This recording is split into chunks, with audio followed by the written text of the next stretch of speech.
Finally ঠিক টাইমে এসে পৌঁছতে পেরেছি। সঙ্গে বাবাও আসার কথা ছিল, কিন্তু বাবা কাজের জন্য আসতে পারেনি। আর সেই সময় মাকে রং করা হচ্ছিল। তারপরে আমি ওনাদেরকে শাড়িটা দিয়ে দিলাম। আর শাড়িটা যে ব্লাউজ পিসটা ছিল সেখান থেকে কেটে ওনারা মাকে ব্লাউজের মতো করে পরিয়ে দিয়েছিল।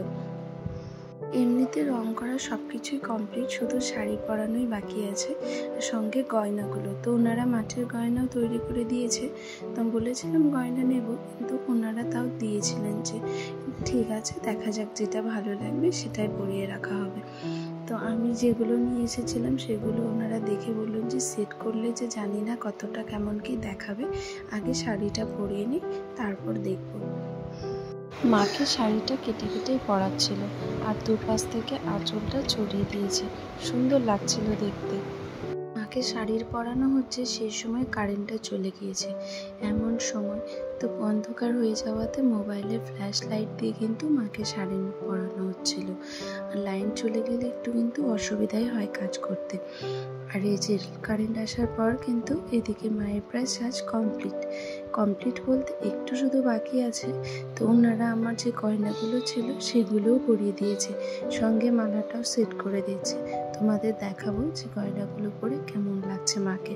তো ফুল যেটা ছিল সেটাও পরিয়ে দিচ্ছে।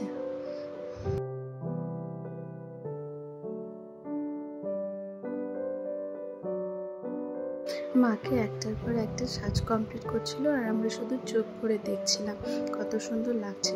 আর চুলগুলো ওনারা ভাগ করে নিচ্ছিল পরানোর জন্য। তো চুল লাগানোও হয়ে গেছে, সাজানোও হয়ে গেছে। এখন শুধু মায়ের যে চেন ছিল রূপোর সেটা পরিয়ে দিচ্ছে। আর টিকলিগুলোও পরানো হয়ে গেছে, মামি এক এক করে সব দিচ্ছে, ওনারা পরিয়ে দিচ্ছে না। আর মায়ের যে মুখটা সেটা কিন্তু সাজানোর পর খুব সুন্দর লাগছিল।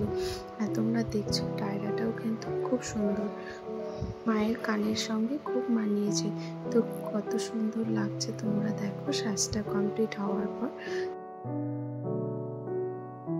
ঠাকুর কমপ্লিট হয়েছে প্রায় 11টা মতো বাজে। আর সব কিছু করতে করতে আমাদের অনেকটা টাইম হয়ে গেছিলো। আর ঠাকুরগুলোকে মামা তুলে নিচ্ছিল নিজের হাতে। তো ও কালীঘরকে হাতে পান সুপুরি আর গামছা দিয়েছে।